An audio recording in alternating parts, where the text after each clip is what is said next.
আমাকে ভিলেন বানানো হলো, আমি ভোট কেন্দ্র দখলের জন্য গিয়েছি।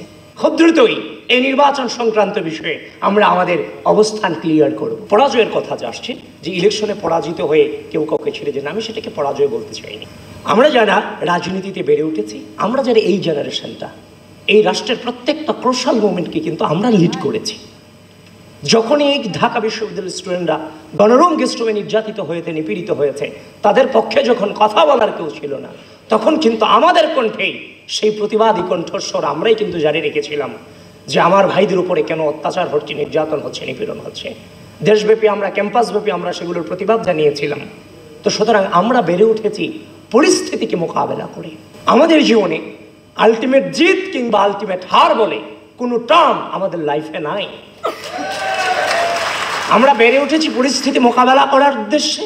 এই দীর্ঘ পথ চলায় ডাকসু নির্বাচন ছিল একটা পরিস্থিতি মোকাবেলা করুন। আমরা আমাদের জায়গা থেকে ধৈর্যের সাথে এই রাষ্ট্রের স্বার্থে এই ডাকসু নির্বাচনকে মোকাবেলা করেছি। আমি ভেবি প্রার্থী হিসেবে নির্বাচন করেছি। আমি যতটা কি ফিল করে, মানে কি পরিস্থিতি মোকাবেলা করে আসছি, সেটা বাহির থেকে হয়তো আপনারা অনেকেই অনুধাবন করতে পারবেন না। একটা জাল বিছানো হয়েছে, যে জাল আপনার খুব পরিচিত, কিন্তু যখন আপনাকে জালে নেওয়া হয়েছে তখন দেখলেন এই জালের কোনো কিছুই আপনার অবশিষ্ট নেই। যার প্রপার দৃষ্টান্ত ছিল নির্বাচনের সকালে আমাকে ভিলেন বানানো হলো, আমি ভোট কেন্দ্র দখলের জন্য গিয়েছি। যেটা কখনোই মেইনস্ট্রিম মিডিয়া থেকে আমি এটা আশা করিনি। এবং সেটা কারা করেছে তাদেরও দোষ দিচ্ছি না। কারা করেছে?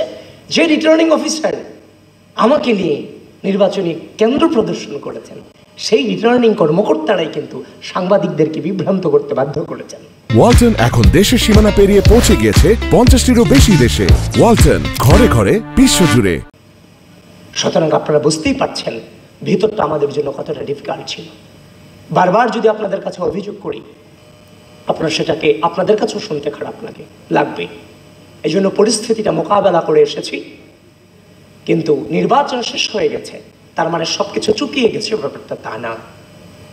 আমরা যে অসঙ্গতি পেয়েছি, সে অসঙ্গতিগুলো আমরা পেয়েছি, সেগুলো নিয়ে আমরা কিন্তু বাংলাদেশের যে নির্বাচনী কালচার, নেগেটিভ রেজাল্ট আসার পরে বিক্ষোভ করা, অবরোধ করা, মিছিল করা, বিশেষ করে 2019 সালের ডাকসু নির্বাচন পরবর্তী সময় ভিসি অফিস অবরুদ্ধ করা, আমরা কিন্তু বিশাল স্যাক্রিফাইসের মধ্য দিয়ে পূর্বের রাজনৈতিক সংস্কৃতিতে ফিরে না গিয়ে আমরা ধৈর্য ধারণ করেছি।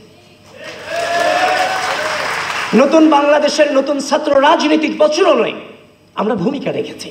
আমরা চেয়েছি প্রার্থী হিসেবে আমাদের দৃষ্টিভঙ্গিতে যে অভিযোগ, অনুযোগ এবং যে অসঙ্গতিগুলো ধরা পড়েছে, প্রার্থী হিসেবে আমার যে দায়িত্ব, ভোটার হিসেবেও তাদের দায়িত্ব আছে, তাদের চোখেও নিশ্চয় সেগুলো ধরা পড়বে। আমার চোখে একদিন আগে পড়েছে, তাদের চোখে দুদিন পরে পড়বে।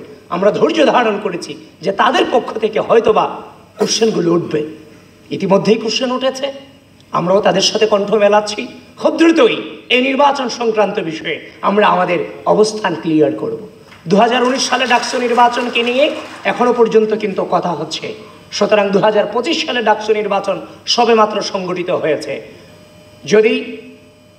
যদি কিন্তু ছাড়া সেখানে যদি কোনো প্রকারের যে অভিযোগগুলো এসেছে, সেগুলোর যদি প্রপার জবাব বিশ্ববিদ্যালয় প্রশাসন এবং নির্বাচন কমিশন দিতে না পারে, তাহলে এই 2025 সালের ডাকসু নির্বাচনকে নিয়েও পুনরায় বিবেচনা করার সুযোগ অবশ্যই আছে এবং সেটা আমরা আদায় করবো ইনশাআল্লাহ।